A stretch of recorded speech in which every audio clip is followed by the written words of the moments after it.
Hello, you wonderful people, and welcome to another episode of Super-Fanta-Fi. This being a show about TV shows of the supernatural, fantasy, and or science fictional genre. For today's episode, I'm going to talk about Season 1, Episode 6 of Wednesday. A lot of really interesting things went down in this episode, so let's break it down. Well, first and foremost, we have that whole situation of Wednesday. Well, first and foremost, getting led away. And it's like, oh, someone's got some answers for, but it turns out to be a surprise party, which I did think it was interesting to see Xavier there. But then later on, he's like, right, me showing up should have been like, yeah, that should have been a good sign or hint at the very least that you and me are on good and better terms or something like that after everything. Because obviously, like, he apologizes the way he's kind of been acting around her, but it's just like, right, he likes her and he just feels like she's completely oblivious to it. Because I think this episode really, it's been a thing there for a long time, but obviously this episode really focuses on the fact is that Wednesday's obviously never been good with her emotions. And so because of that, she doesn't always treat the people who are friends to her right, because she keeps everyone at a distance, especially because I think Wednesday's not so used to so many people trying to get close to her, whether it be Tyler, whether it's Xavier, whether it's Enid, even Eugene wanting to be friends. Like, she's not used to that. She's so used to, like, going to places where everyone looks at her as the outcast, and now being in a place where people do want to embrace her. Like, she's not used to that because, I mean, obviously ever since she lost her scorpion, who was like her best friend, once again, that's when she shut herself off so she never cried again.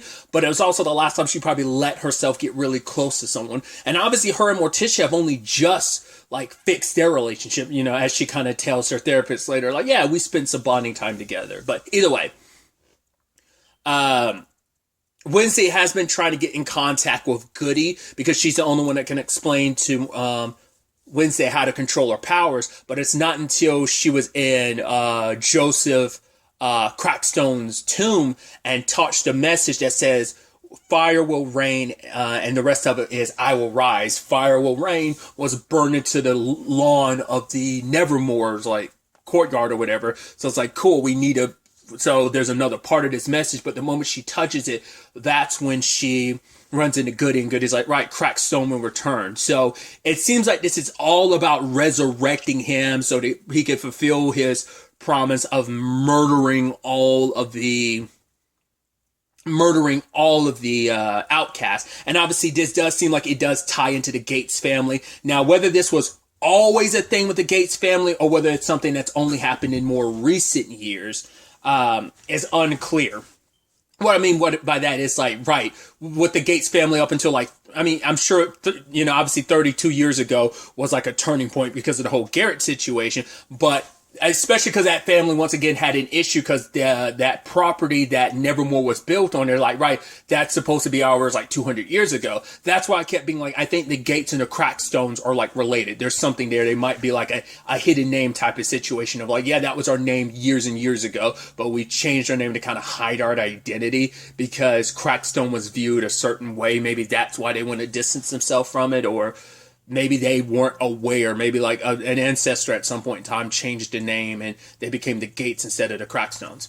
That's kind of my theory going before, and I feel like this episode might lean into it being the case now. But the reason why I was like, with what Wednesday finds later on, part of me wonders, is that supposed to correlate that, like I said, have the Crackstones always been trying to resurrect always trying to resurrect Joseph? Or was it in, like, something more recent that's been happening because of the whole warning of Goody being like, Joseph will return. He's going to come back. So this is all about resurrecting him so he can enact his revenge.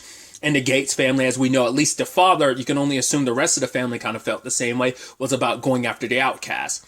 And it does seem like my theory of, like, yes, Laurel, the daughter, is still alive because she's the only one that's like an unconfirmed death type of situation in that, oh, she apparently went overseas and then drowned.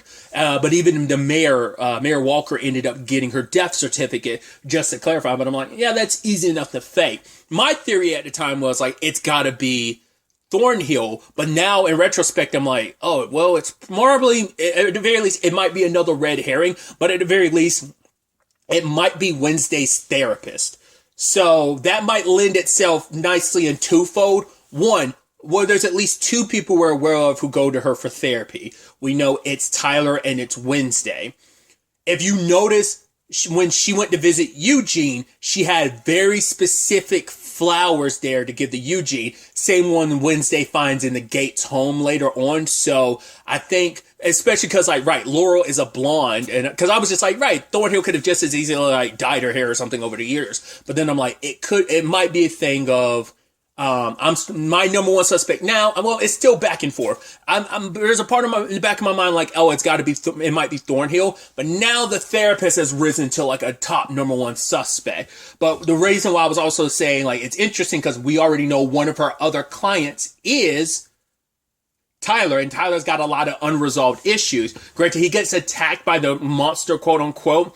But the fact is, it happened off screen. He's like, the monster, and it clawed him. But it's like, yeah, but it usually kills everyone. So why did it only claw you? That doesn't make any sense, you know? So that's where I'm like, yeah, it's got to be like a him. Like he must have done that like to cover his tracks or something like that. Once again, I don't know whether he's fully aware of all that he's doing, because it also would make sense why the monster's always kind of spared Wednesday, why it's always kind of paused when it comes to Wednesday, because he likes Wednesday. Because yeah, by the time Tyler was already introduced to Wednesday by that point in time, before she met the monster and everything. So maybe he always kind of, you know, I don't know. Once again, it might have some correlation to do with his mom. That continues to be the stain that gets sprinkled in that we still don't know about. Because it's like, oh, like, stay, because his dad was like, oh, stay away from that Wednesday girl. She's trouble. She'll get you mixed up in something. And he's like, oh, I'm talking from personal experience. And Tyler took offense to that because he's like, oh, were you talking about mom? And he was just kind of like not saying anything because he's like, right, like, how would I know? Because it's not like you almost don't talk about mom almost like she doesn't exist. And he's just like, I don't have time for this. And he's like, did you love mom at all? And he turns to Tyler and he's like, more than you could ever know. So part of me wonders, could it be that she was an outcast or something like that, considering the reactions? Like, did he know? And maybe Tyler doesn't know that she was an outcast. He's like, despite what she was, I loved her. And maybe that's a reason why he has the conflicted feelings he has about the outcast. I don't know. Because if it is Tyler who is the monster, which now I'm leaning even more towards Tyler again, it would make sense, like one of his parents being an outcast would, you know, make a lot of sense. Not unless it's a situation where like Tyler isn't Gilpin's son. Like, yes, he's his mom's son, but maybe he has a different dad or something, and maybe that kind of plays into the complexities of it all. Maybe, maybe not. Just once again, just spitballing some theories.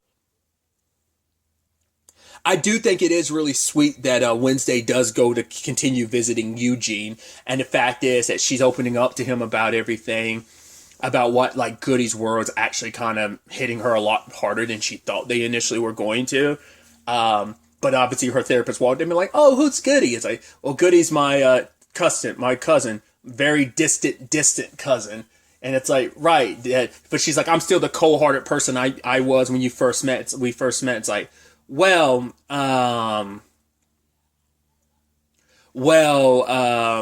she's like, right, but that cold-hearted person wouldn't be sitting beside a friend's bed feeling kind of remorse about the current circumstances that friend is in. So it's like, yes, little by little, Wednesday's change. We're like, everyone had, like, Wednesday's had an effect on the people around her, but also the people around her have had an effect on her. She's trying to limit it as much as you can, but you can't there's only so much you can do to try and limit that change. So it's like, yeah, it's happening more and more for her, so. And I think maybe even more so because of that. Once again, Tyler being like, oh, can we go out to dinner? She didn't know how to really respond to that. Xavier showed her his painting after she was like, hey, I need your help. So he had a dream about the Gates, the Gates residence. And it turned, yeah, like he'd had it like a couple nights ago. He's feeling the monster in the back of his mind, even though he doesn't see it. And then there's the whole situation of, he has that drawing of Wednesday. He's like, yeah, I was trying to forget about you, but to the point I couldn't, so I drew. And he's like, right, I've watched you play. He's like, and I've heard it. And he feels like that's the only time she's ever truly herself. And I thought that was such a beautiful, like, how that was done, or just like the painting, like playing the cello. I was like, oh, that's beautiful. And I like how that's represented and how that looks. That looks super dope. But it makes him just, you know, once again, it's like both of them, him and Tyler, are super into Wednesday. So it complicates things.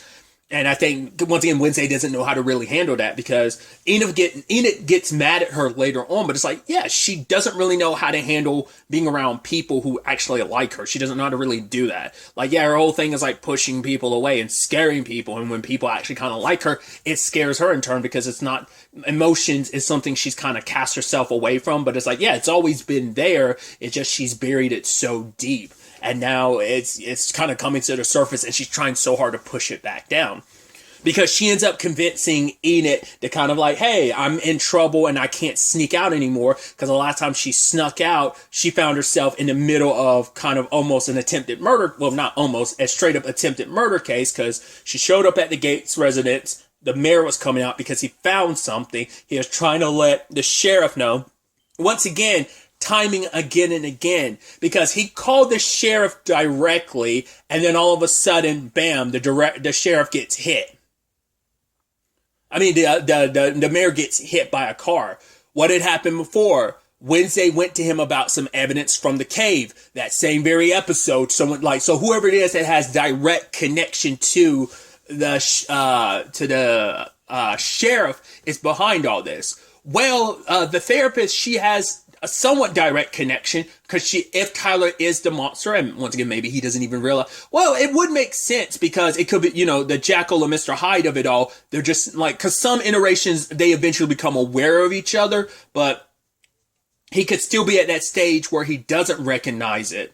But like, once again, this monster thing makes me go like, wait, he has to be aware of it now, maybe. I don't know. Maybe he wasn't fully aware of it before. Maybe he's, I mean, it also makes sense too. Like, how can you make someone be controlled? A trance, who'd be able to put you in a trance, who knows enough about your vulnerabilities and there are weaknesses to exploit, would be a therapist. So it definitely lends itself that it has to, for right now, the number one suspect does seem like it is the therapist. Once again, the connective tissue's probably always been there, but this episode really kind of put that in perspective. Once again, especially the moment I saw the flowers again at the Gates residence, that's what made me go like, oh, it's Laurel. Plus then she's like, the therapist, but then I saw like the blonde hair. I was like, oh, once again, I had assumed it was Thornhill, but in actuality, it was her.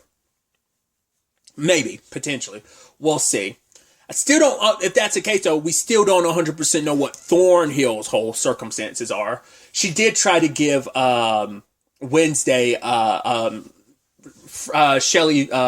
Mary Shelley book, Frankenstein, which I love that. It's like, oh yeah, she's my hero and my nemesis, because it's like, right, she published a book at like 19 and it's like, and it was kind of like by a joke or whatever, which I never heard that side of things before. But either way, it's like, yeah, I gotta surpass it because like Wednesday just turned 16, so she's like, I've got 2 years and 364 days to beat her. So I was like, I love that little thing. But once again, even Thornhill is trying to like pull out an olive branch, but Wednesday is like, I don't need your pity and this and that, and it's just like, and kind of pushes Thornhill away. Once again, anyone trying to extend an olive branch, anyone holding out a hand, she kind of pushes away. Still doesn't know how to do it. Like, doesn't really know how to handle that because she lied to Tyler and Enid to get them to come along. It's like, hey, Enid, let's have a best friend celebration. She did appreciate Enid's deception skills when it came to like, oh, you were able to pull the wool over my eyes with this birthday party thing.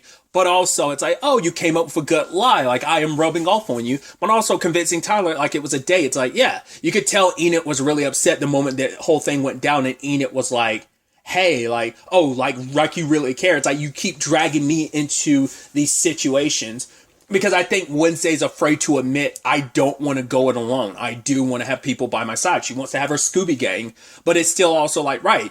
Because I think in her mind, she still doesn't think about the fact is that, because she thinks if she asks people for help, it'd probably make her seem weak. And also like, she doesn't want to be rejected by people turning her down. But I think those people around you, if you honestly asked them for help, they would show up for you. But I think she just hasn't quite gotten to that yet. Because she didn't even ask, like, why did Eugene go by himself? Probably because he wanted to help you out. He wanted to impress you. She's like, no, I got this. I'm going to do whatever I can to help out the only friend I have. So if Wednesday wants something done, no, I'll help her out. I'll kind of like make her proud by doing this. He wanted to help. He wanted to make her proud. He wanted to do something for her because that's what friends do.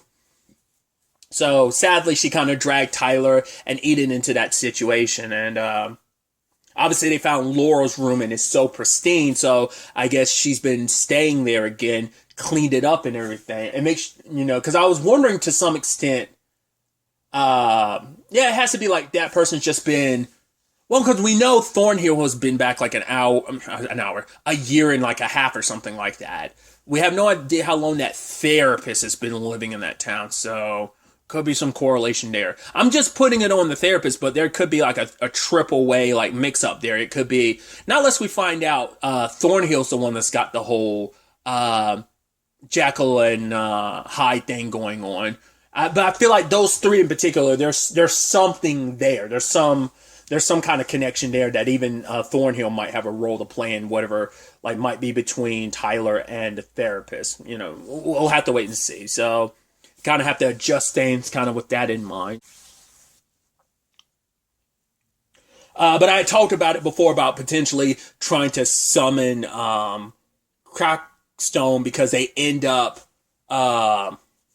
finding that altar, and it's like, oh, who doesn't have an altar behind like a secret like library or something like that? And Wednesday's like, well, we have ours in the living room because it's like, right, it makes it easier, more space to celebrate De los Muertos, Day of the Dead type of celebration. So very befitting.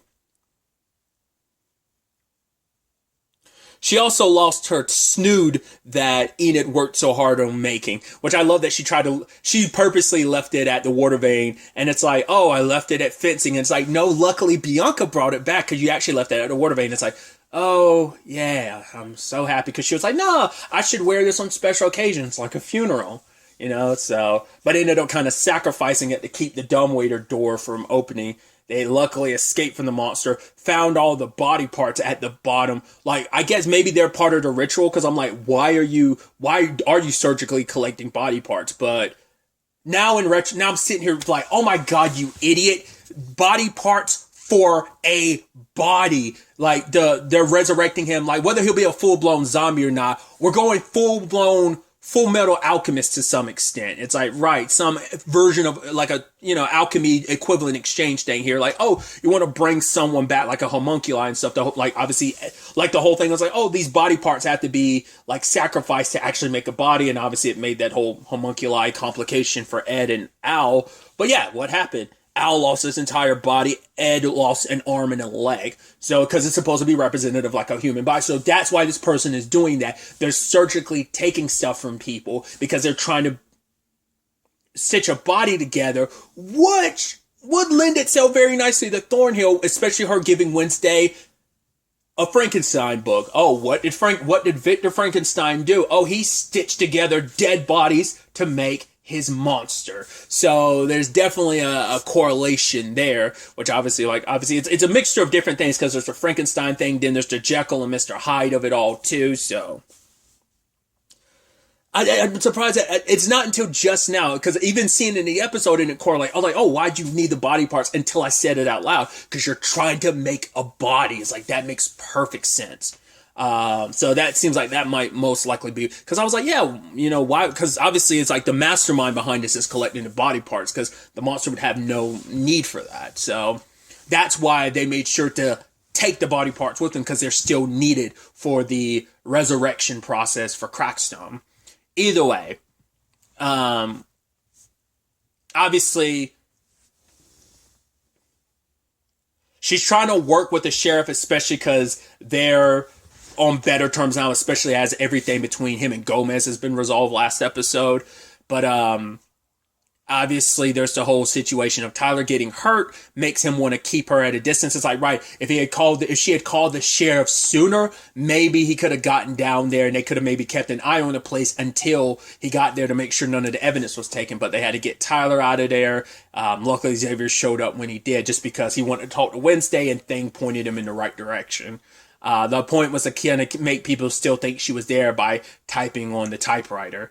But when it's all said and done, Enid leaves because she doesn't want to be in the same room as Wednesday anymore. It's like she's tried and tried to be her friend. It's like, but yes, you didn't have to ask me to do anything for you because that's what friends are going to do. But it seems like, fine, you want to be alone Wednesday, be alone. And that's all she's ever wanted. But in this moment, in this very moment, it didn't feel good anymore. And so she's kind of, and she tried to do the right thing to make sure that Xavier and Enid didn't suffer any repercussions for her actions. Because, yeah, Weems is like, you have one last attempt at, because for her, she still sees Weems, and because she used that Mary Shelley quote. I think I've quoted that one too. I think it used to be my Crunchyroll quote, because like on Crunchyroll, you used to be able to like have quotes on your profile. I'm pretty sure that used to be mine about, oh God, what was, it's basically that the good that you do, the evil that you do, you mistake it for the good, for good. In her case, it's like, right, the ends justify the means. I'm doing evil because it's for a greater good, and you mistake that for the happiness or whatever. Like, I'm butchering a quote, but basically it's like, right, the gist of it is, it's basically the ends justify the means. At least you perceive the ends justifying the means, and mistaking it for like, hey, I'm doing evil for good, so it makes my evil good in the long run, but she was going to expel Wednesday, but Wednesday was like, no, here, this was drawn by Rowan's mom. That's why he tried to kill me. That's what this is about. He thought I was trying to destroy the school. I think I'm supposed to save it. So keep me here. And then even at the end, she says, please. And so it's like, right, one more misstep, you're out. I will give you this one last chance. It's like, right, and Enid and Xavier, and she's like, no more negotiations, so. But sadly, at the end of it all, Wednesday's all alone. But inside of Laurel's, music box with the ballerina dancer, or the dancer in general, there were photos of her. Whoever it is has been stalking her, has been watching her, especially when it came to her playing her cello, so. And she set her mind on finding the person responsible and her refusing to give up, despite everything. So that is currently where things stand. I also completely forgot to talk about the Lucas and Bianca side of things, because obviously he's cleaning up at the school because it's trying to try to foster good relationships between Nevermore and Jericho, but obviously Principal Weems is kind of on her last, don't think you'll get the pity for me continuously. My threshold for being tolerant of all of this, it's very small, because they're trying to find the person responsible for it. And it's like, could it be Lucas? Could it be some of his cohorts? So he's cleaning, and Bianca notices the bracelet he has on, and it's related to the cult that her mom's part of, that she's kind of being used by the head of the cult, Gideon, for was it Morning Song, and she's telling him not to use that. But for him, it's like, right, he acknowledges what he did was wrong, that it was just a situation of, right, his dad was embarrassed when the statue of Crapstone got blown up, and so he just wanted retribution. That's why he did. But the moment he did it, he's like, yeah, I immediately felt like crap afterwards. But I did think it was so interesting that, I guess, right, things aren't working out between, obviously Lucas and Enid, that's not going to be a thing, because Enid and Ajax ended up kind of working out. Obviously, who knows where things are going to go between Bianca and Xavier. I don't see that happening, but once again, we'll have to wait and see. But I guess something budding is coming between them, both of these characters who have their issues and are kind of on a path to redemption, because Lucas is acting out the way he does because, once again, just it's what I've said time and time again with Bianca, where it's like they're overcompensating. In his case, he feels like most people don't believe he'll amount to anything, and so that's why he kind of does what he does, because he just, feels like, well, what's the point? And he kind of wants to reinvent himself, which obviously Bianca knows all about, as we learned last episode. Bianca's not even a real name. She did everything she could to distance herself from her mom and the whole cult situation that she's associated with, and that's why she was trying to get Lucas away from it, because like, yeah, you may have ruined things at the ball, but you don't deserve to be mixed up in that cult, because that cult preys on people. I mean, well, it's a cult. Cults all do the same thing. They prey on people. They find a weakness. They take advantage of people who feel maybe broken on the inside a little bit, or feel lost, and they feel like they're the guiding light that you need, when in actuality they're steering you down a very, very dark path. So that ends up being a whole thing in itself. So they have to try and they found their way to each other, and they're both kind of in that similar boat of trying to let go of kind of like the past kind of defining them into who they are. And like, the fact is, I thought that was such an interesting element to this episode, introducing that to these two characters in this new light, that they kind of ended up finding each other, interestingly enough, and they are kind of hitting it off. So I could definitely see that being a complication, because you're in the back of your mind, you're like, the fact is, he just happened, obviously he was a part of the cult, and I'm like, there's a good chance her mom set that up. You know, it's like, right, he just happened to be in a situation where he was going to be at Nevermore anyway, but once again, it probably doesn't hurt to like have the mayor's son under your control, which we didn't see it this episode, but obviously everything that happened with his dad. I mean, I didn't even talk about it, but his dad got pulled off life support or whatever in the end. So, like, whoever is responsible for all this straight up killed him. You know, came back to finish a job situation. Once again, could be Thornhill, could be the therapist. Once again, we'll have to wait and see. But we didn't really get his reactions this episode, and I don't know if he's going to lash out against Nevermore because of that, or will it make him actually turn back towards Morning Song, and they might draw him back in, just like a siren drawing a ship out to sea to be sunk, you know? So I could see that situation getting uglier, and Bianca trying to do everything she can to break him free from that, because she's probably going to, well, she made the promise to her mom at the end of the school year she's going to help out with all of that, but I don't know if she's going to try and dismantle that cult or not, or does she feel like there's nothing she can do. Like, her and Lucas made their, like, hit it off this episode, so that might be enough for her to be like, you know what, no, I'm not going to just sit back, I'm going to do something about this. So I could definitely see things kind of going bad for Lucas, just because of the place he's probably in right now. Once again, his dad was at least okay. Now it's like he's straight up, I mean, that's also the interesting thing too, because Eugene saw whoever it was that burned that cave, so he's a liability. Granted, he's in a coma, but the mayor was kind of in that same regard, but still went out of their way to get him, because they at least knew what he knew. They don't know what Eugene knew or saw, so maybe that's the stipulation there. Like I said, we'll have to wait and see how everything plays out. But really, that's all I wanted to talk about. Till the next time we meet, be happy, be safe, live life to the fullest, and enjoy it. Good day, and goodbye.